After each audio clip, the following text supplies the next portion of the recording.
시작도 끝도 은혜다라는 제목으로 말씀 나누겠습니다. 부모는 가론 유다의 죽음에 대해서 얘기를 해줍니다. 대부분의 제자들은 성경에도 기록을 하고 있고 구전에 의하면은 순교한 교수로 그렇게 전해집니다. 그 전에는 이 순교라는 말이 제자들에게는 어울리는 말이 아니었어요. 순교가 뭡니까? 복음을 위해서 자기 목숨을 던지는 것이잖아요. 버리는 것이잖아요. 그런데 그전에는 제자들이 이럴 만한 사람들이 못 되었어요. 자기들이 해를 당할까봐 도망가고 겁먹던 자들이었는데 이 모든 자들이 순교하는 삶을 살았다라는 것은 뭔가 큰 영향력, 힘이 끼쳤던 것이죠. 주님의 부활을 그들이 자기들의 눈으로 직접 목격을 했어요. 그리고 약속하신 성령께서 오셔서 보여주시는 그 역사와 기적들을 보았단 말이죠. 그러면서 주님께서 하신 말씀이 그대로 이루어졌고 또 앞으로도 이루어질 것이다 라고 하는 확신한 그 마음과 믿음이 생겨나니까 두려워하지 않았던 것입니다. 그런데 딱 한 사람, 오늘 얘기하려고 하는 그 딱 한 사람, 유다의 인생과 그 죽음만이 다른 제자들과 달랐던 것이죠. 같은 제자로 살면서 3년여의 시간을 같이 지냈어요. 시작은 같았어요. 그런데 끝이 불행한 죽음으로 끝나고 마는 것입니다. 이유가 뭘까? 왜일까? 많은 사람들이 유다의 죽음의 원인에 대해서 많은 분석을 내놓습니다. 여러 가지 것을 말할 수 있겠지만 한 가지로 그 이유를 얘기한다면은 마지막까지 하나님께서 주시는 그 은혜의 의미를 깨닫지 못합니다. 하나님께서 주시는 그 은혜를 붙잡지 않았다는 거예요. 그래서 그 은혜에서 멀어진 자였기 때문에 그의 인생과 죽음이 불행으로 끝나는 것입니다. 부모는 유다가 예수님을 이제 죄인의 제목을 뒤집어 씌워가지고 대제사장과 총독 빌라도에게 넘겨주었다 이렇게 말을 합니다. 막상 예수님께서 사람들 앞에 서 있는 모습을 유다가 보는 거예요. 죄인의 모습으로 서 있는 선생이라고 불렸던 주 예수 그리스도의 모습을 보는 거예요. 그리고서 그 사람을 앞에 세우고 어떠한 제목이라도 뒤집어 씌워가지고 죽여야겠다라고 서로 간에 변론을 하는데 오고 가는 많은 말들은 있지만은 다 거짓인 거예요. 들어보니까 맞는 말이 하나도 없어요. 죄된 모습을 찾을 수가 없어요. 죽을 만한 죄를 짓지 않은 무흠하신 순결하신 주님이 죄인의 모습으로 죽을 자의 자리에 서 있는 그 모습을 보고 나니까 뉘우쳐지는 거예요. 크게 후회를 하는 거예요. 3절에 그래서 이렇게 얘기합니다. 그때 예수를 판 유다가 그의 정죄됨을 보고 스스로 뉘우쳐 그 은 30을 대제사장들과 장로들에게 돌아갔다 주었다 이렇게 말합니다. 예수님의 목숨의 대가가 은 30개였어요. 우리가 알듯이 유다는 계산에 능한 사람이었어요. 그래서 제자들의 공동체 안에서 회개하는 일을 담당했었던 사람이죠. 다른 성경을 보면 그가 욕심이 많고 돈에 눈이 먼 사람이었다 이렇게 얘기를 합니다. 갖다 주고 싶지 않았겠죠. 끝까지 자기의 주머니에 넣고 싶었을 것이에요. 그런데 그것을 다시 도로 갖다 주었다라고 하는 것은 크게 잘못한 자신의 모습에 대해서 뉘우치고 있는 것입니다. 그리고 4절에 이렇게 얘기합니다. 이르되 내가 무죄한 피를 팔고 죄를 범하였다 하니 그들이 이르되 그것이 우리에게 무슨 상관이냐? 내가 당하라 하거니 내가 죄를 범죄하였다. 깊은 후회를 하고 있는 것이죠. 그런데 그런 후회는 대제사장과 총독 빌라도에게는 이제는 더 이상 아무런 의미가 없는 후회예요. 그러면서 유다에게 말하기를 이제는 너가 그것을 당하라 이렇게 당하라 라는 말이 이제는 우리의 알 바 아니다. 너하고 관련된 일이니 너가 알아서 해결하라 이런 말입니다. 그 일이 뭐예요? 이제는 유다가 말 들은 대로 돌아가서 자기가 해결할 일이 있는 거예요. 자기 선에서 마침표를 찍어야 되는 일이 있는 거예요. 그 일이 무엇이에요? 후회하고 나서 죽음으로 자기 자신을 몰아세우라는 것이에요. 그것이 하나님의 뜻이에요. 하나님께서 그것을 원하시는 것이에요. 잘못 이해하고 있는 거죠. 하나님에 대해서 잘못 알고 있는 것이에요. 유다가 무슨 행동을 합니까? 5절에 보면은 유다가 은을 성소에 던져놓고 물러가서 스스로 목매어 죽었다, 이렇게 있는 네 가지의 유다의 삶의 마지막에 네 가지의 모습이 보여져요. 첫 번째는 뉘우침의 모습, 그리고 깊이 후회를 해요. 그리고 고민을, 이제 내가 어떻게 해야 될까? 잘못 살았던, 잘못 판단했던 조금 전에 내 삶의 행동에 대해서 어떻게 해야 될 것인가? 너가 다 알아 라고 얘기한 것을 듣고 나서 고민을 해요. 여기까지는 잘한 거예요. 그래도 양심의 소리가 있는 것이에요. 그런데 마지막 그의 선택은 죽음이었어요. 그것이 마지막 그의 실수입니다. 성경은 처음부터 끝까지 심판을 말하면서 회복을 말한다고 제가 여러 차례 얘기를 했습니다. 구약은 율법에 대해서 얘기하고 심판에 대해서 얘기하는 책입니다. 하지만 예수 그리스도의 신약은 새 율법에 대해서 얘기하고 있어요. 그 새 율법은 심판이 아니라 회복이에요. 그리고 예수 그리스도의 사랑으로 이루어지는 완전한 율법에 대해서 얘기를 하고 있는 것입니다. 모든 선지자들도 똑같은 말을 하고 있어요. 너희가 심판받을 만한 모습으로 사는 자들이다. 하지만 하나님께서 너희를 그대로 내버려 두지는 않을 것이다. 심판받을 자로 죽어가는 자의 모습으로 내버려 두지는 않을 것이다. 너희의 끝에는 반드시 회복이 있을 것이다 라고 하는 것이 모든 성경의 처음과 끝까지 이루어지는 말씀이고 모든 선지자들이 하는 말씀이에요. 그러므로 유다가 이제는 그 일을 너가 당하라, 너가 해결해라, 이 말을 듣고서 돌아가서 해야 될 말은, 그리고 자기 자신이 취해야 될 행동은 죽음이 아닌 것이에요. 부끄러운 마음이었겠죠. 무거운 마음이었을 거예요. 피하고 싶은 현실이었을 것이에요. 하지만 그 마음을 가지고 하나님 앞에 나아가서 무릎을 꿇고 회개해야 되는 것이에요. 그런데 유다의 인생은 끝까지 자기 자신이 주인이에요. 한 번도 하나님의 뜻이 내 자신을 지배해 본 적이 없어요. 마지막 삶의 그 순간까지도 내가 주인이 돼서 내가 마지막 판단하고 마지막 선택까지 하고 있는 것이죠. 하나님께서 역사하셔서 주실 은혜의 분량까지도 자기 자신이 빼앗아 버리는 거죠. 죄악됨을 내려놓고 자기의 부족함을 생각하면서 하나님께 용서를 구하고 다시 살려주시는 하나님의 은혜에 맡겨두고 자신의 삶을 내려놓아야 되는데 그 삶의 순간을 스스로 지워버리는 것입니다.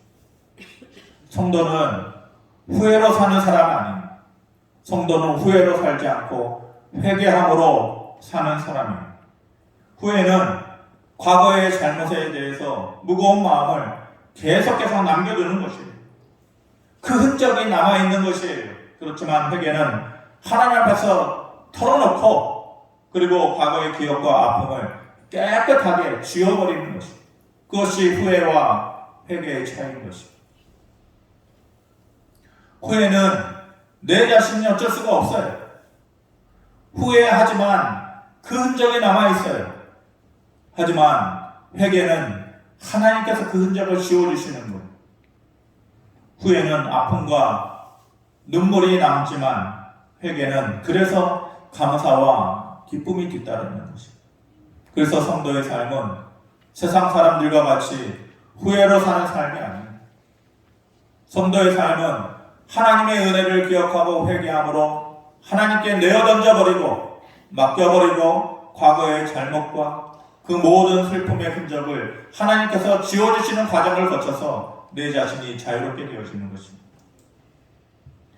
회개하는 사람은 그러므로 과거의 잘못 가치 때문에 괴로워하지 않아요.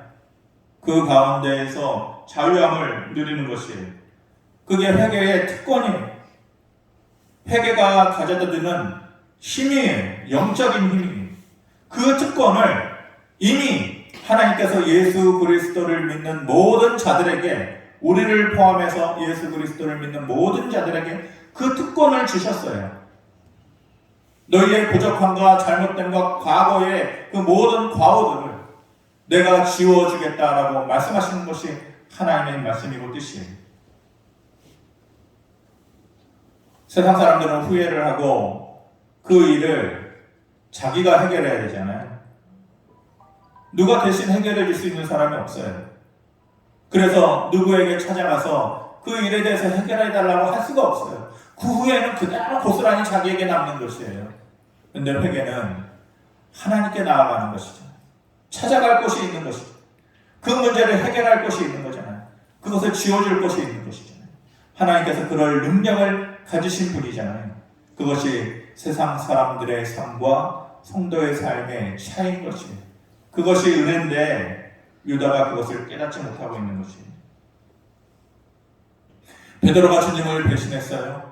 그리고 다른 제자들도 똑같이 그런 모습이었어요. 부끄러워서 후회하고 각자의 예전의 모습으로 다 돌아갔어요. 하지만 나중에 그들이 복음의 능력 있는 자들이 되어서 세상 앞에 서서 그 이전보다도 더 은혜롭고 더 깊이 있는 믿음을 가지고 더 영향력을 끼치는 사람이 되었던 것은 후회의 모습이 아닌 거예요. 그들이 다시 용서해 주시는 그 하나님의 은혜를 믿고 회개했기 때문에 그런 삶을 살 수가 있었던 것입니다. 전에 사도 바울과 바울이 이름이 바울이 되기 전에 사울이었죠. 그래서 사울과 자베르라는 사람의 인생에 대해서 제가 한번 비교를 하는 설교를 한 적이 있습니다. 사울이라는 사람과 자베르, 기억하실지 모르겠습니다. 제가 유일하게 계속해서 질리지 않고 반복해서 보는 영화가 꼽으라면 2개 정도가 있습니다. 하나는 피아니스트라는 영화고 하나는 레 미제라블입니다. 우리가 잘 아는 대로 장발장 얘기죠. 그 장발장에 나오는 그 경찰 경감의 이름이 자베르입니다.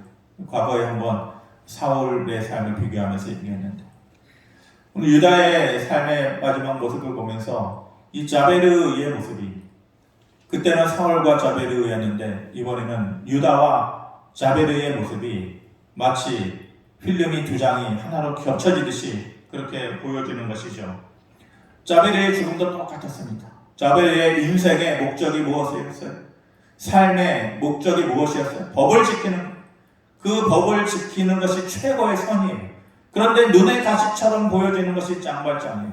장발장의 인생이 달라졌어요. 하나님을 만나고 은혜를 경험하고 또 자기의 인생의 모든 것이 가난한 사람들과 많은 사람들을 위한 헌신과 희생의 삶으로 변화되었는데 문제가 되지 않아요.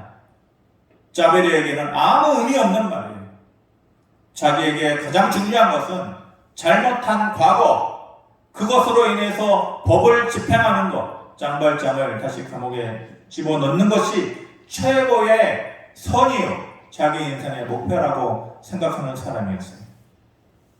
그런데 그렇게 대치관계에 있었고 원수관계에 있었던 자베르와 장발장인데 장발장의 인생이 완전히 달라졌어요. 많은 사람들에게 사랑을 전하고 희망을 주고 은혜를 끼치는 삶이었어요. 자베르하고 장발장하고 전쟁의 그 한 장면에 만나는데 마치 다윗이 사울을 죽일 수 있는 기회를 가졌지만 죽이지 않은 것처럼 장발장이 자베르의 인생을 구해줍니다. 살려보내줘. 자베르의 마음에 희한한 마음이 드는 거예요. 저 사람이 나를 왜 살려주지? 왜 구원해주지? 자기의 마음에 소용돌이치는 뭔가를 느끼는 거예요. 그러면서 높은 강 그 댐 위에 자기 자신의 모습을 세우면서 마지막 인생의 노래를 해요. 그 인생의 노래가 무엇이었냐면 저 사람이 주는 이 따뜻함이 도대체 뭔가? 저 사람이 내 마음에 묶여 있었던 그것을 풀어주는 이 자유함이 무엇인가? 내가 살아온 삶의 방식과 생각은 이제 산산조각이 났구나. 그 마지막 노래를 부르고 그 다리에서 내려와야죠. 그 다리에서 내려와서 장발장을 찾아가서 네 인생의 변화의 목적과 이유가 뭐야? 어찌 된 것이냐? 이래야 되는데 내가 얻는 이 평안함이 도대체 뭐야? 저 사람이 뭔데 나에게 이 자유함을 주는 거야? 내가 살아온 삶의 방식과 생각은 산산조각 무너졌구나. 그러면서 그 은혜 받은 순간에 자기 자신을 강에 던져서 마지막 삶의 순간을 마무리하는 것이죠. 유다와 똑같은 거예요. 둘 다 공통점이 있어요. 후회에 머물고 회개로 나아가지 않는 삶입니다. 또 하나의 공통점이 뭐냐? 끝까지 하나님의 은혜를 깨닫지 못하는 거예요. 그리고 끝까지 그 하나님의 은혜를 구하지도 않는 것이죠. 그런 기회를 얻었음에도 그것을 찾지 못하고 구하지 못하고 마지막까지 자기의 인생을 불행으로 몰아넣는 그 인생의 실수를 하고 있는 것이죠. 생각해보면 우리의 인생의 시작과 그 과정과 끝이 모두 은혜였다라는 것을 다시 한번 깨닫게 됩니다. 항상 하나님께서 먼저 우리를 찾아와 주셨잖아요. 항상 하나님께서 우리에게 먼저 손 내밀어 주셨어요. 우리가 처음 예수 그리스도를 믿는다라고 교회의 문을 열고 발걸음을 내디딜 때에 접했던 말씀이 있어요. 처음 누구라도 그 말씀을 접했던 말씀이 있어요. 요한복음 3장 16절 내 말씀입니다. 우리 한번 같이 읽어보도록 하겠습니다. 시작. 하나님이 세상을 이처럼 사랑하사 독생자를 주셨으니 이는 그를 믿는 자마다 멸망하지 않고 영생을 얻게 하려 하심이라. 아멘. 하나님께서 우리를 이처럼 사랑해 주셨어. 얻을 수 없는 사람인데, 그런 자격이 안 되는 사람인데 독생자를 우리에게 주셨어요. 그 이유는 너 그렇게 살다가 망하지 않아야 된다. 그렇게 멸망치 않고 결국은 너희 인생에 영생을 주려 하십니다. 그 과정에서 내가 한 것이 없어요. 하나님께서 잘 보인 것이 없어요. 구원받을 만한, 영생을 받을 만한 아무런 행동을 취하지 않았는데도 하나님께서 일방적으로 나를 사랑하사 독생자를 나를 위해서 주시고 죽음으로 몰아가는 내 인생을 영생의 길로 인도해 놓으신 것. 우리가 처음에 교회에 발걸음을 옮기고 믿는다라고 고백할 때에 처음부터 들었던 이 말씀.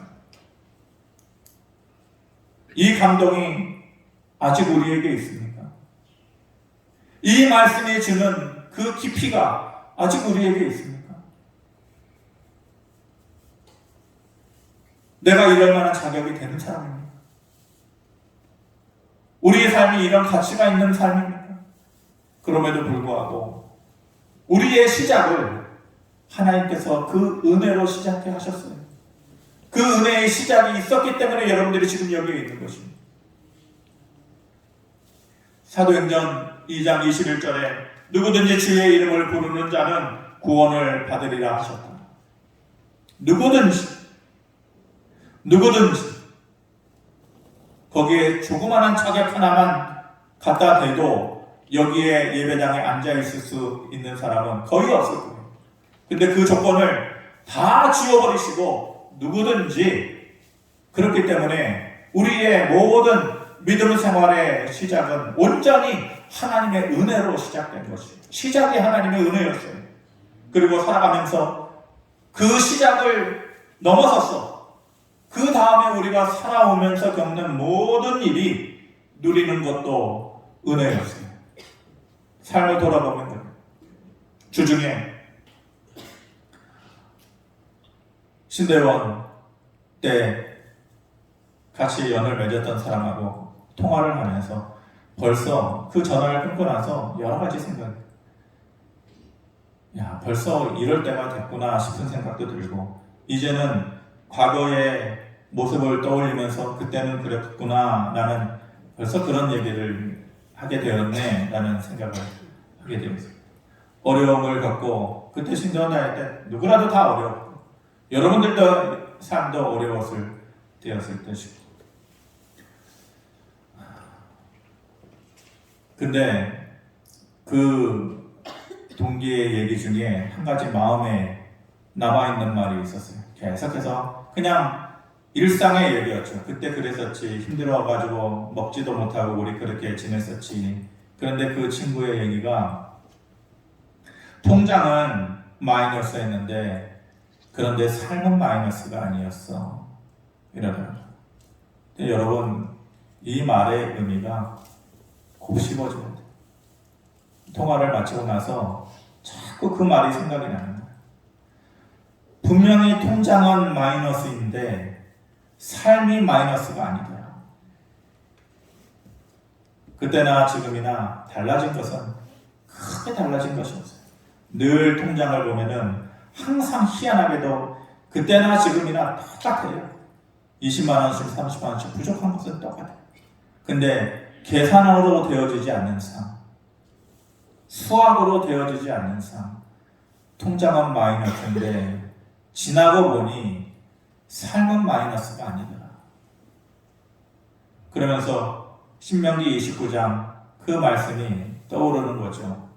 주께서 40년 동안 너희를 광야에서 인도하게 하셨거니와 너희의 몸에 옷이 낡아지지 아니하였고 너희의 발의 신이 헤어지지 아니하였다.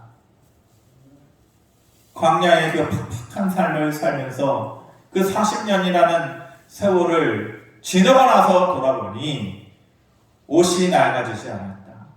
신발이 헤어지지 않았다. 이 말씀이 떠오릅니다. 가지고 있는 것은 분명히 계산으로 마이너스인데 지나가 보니 삶은 마이너스가 아닌 거. 희한한 일 아니에요? 이게 하나님의 은혜가 아니고 뭐예요? 로마서 8장 37절에 그러나 이 모든 일에 우리를 사랑하시는 이로 말미암아 우리가 넉넉히 이기느니라. 이렇게 우리가 살아온 거예요.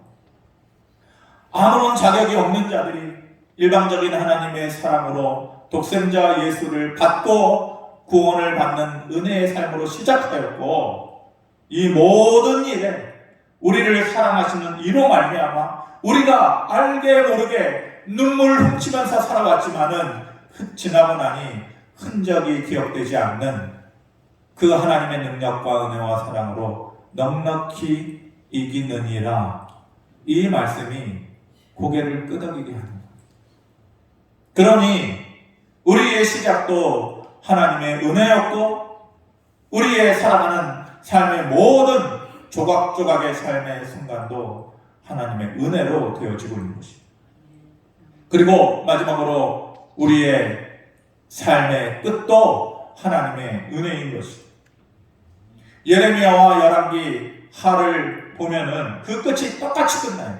예레미야가 52장으로 끝나고 열왕기 하도 그 북이스라엘과 남유다의 수많은 왕의 역사들을 말하면서 두 장면이 똑같은 장면으로 두 책이 끝나고 있는 거죠. 한번 읽어보세요. 의미가 있지 않겠어요? 그 모든 남북 이스라엘의 역사를 계속 기록하면서 그 마지막에 기록한 이 한 사건의 내용과 남유다의 멸망의 마지막 순간까지 목격자로 있었던 예레미야가 증거하는 그 선지자의 그 선지서의 마지막 장면이 똑같아요. 뭘로 끝나고 있나요? 여호야긴이라는 왕의 이야기로 끝나고 있어요. 예레미야 52장 31절 33절 우리 같이 한번 읽어보겠습니다.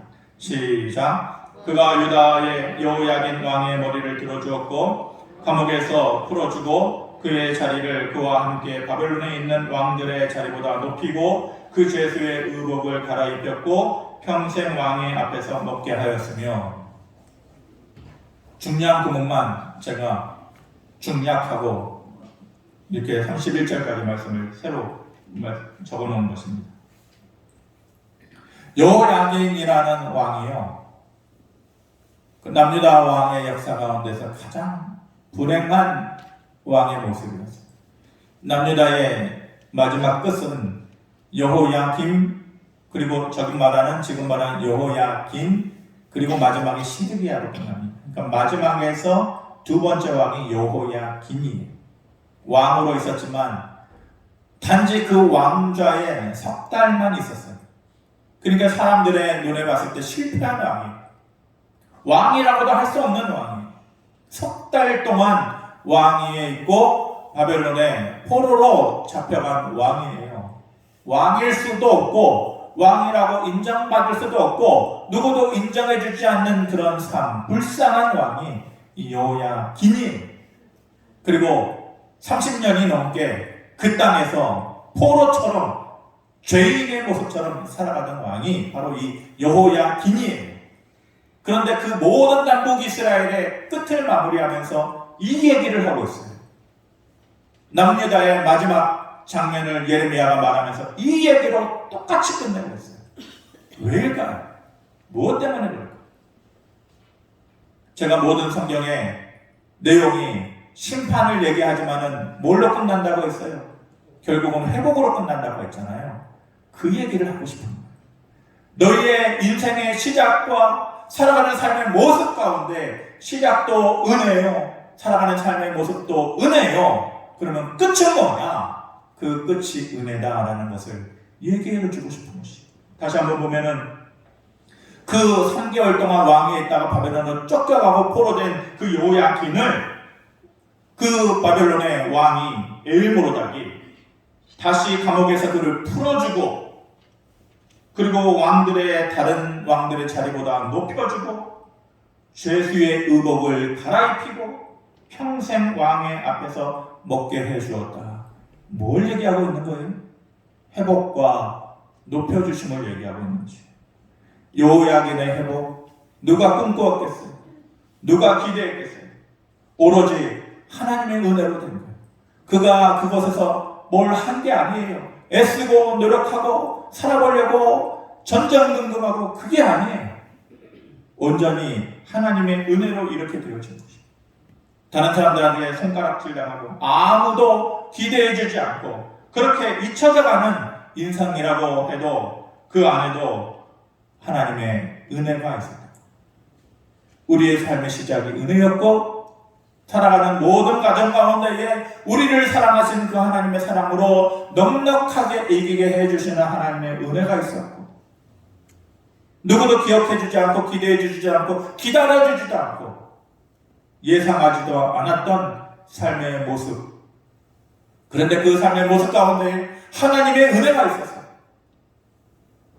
회복되게 하시고 다시금 높여주시는 삶, 이것으로 너희의 삶이 끝나는 거야 라는 것을 말해주고 싶어서 열왕기하와 예레미야의 끝을 이 얘기를 끝내고 있는 것이.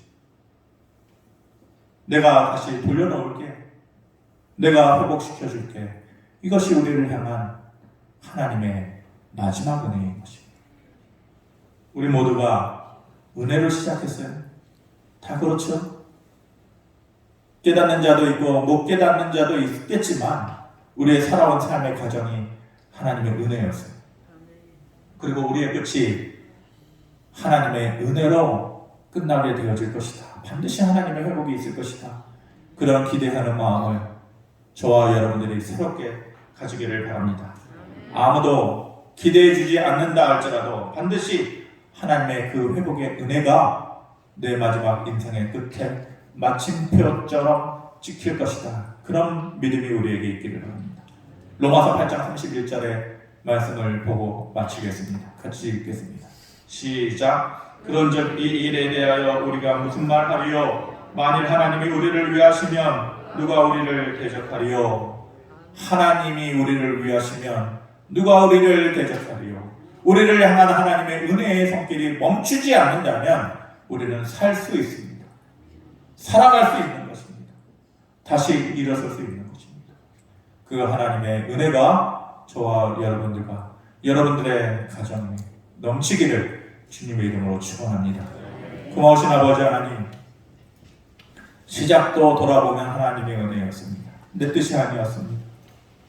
살아가는 과정도 돌아보니 그때 넉넉히 이기게 해주신 하나님의 은혜였습니다. 내일의 삶이 두렵고 막막하지만 하나님의 말씀은 내가 회복시켜 놓을게 라는 은혜라는 것을 다시 한번 깨닫습니다.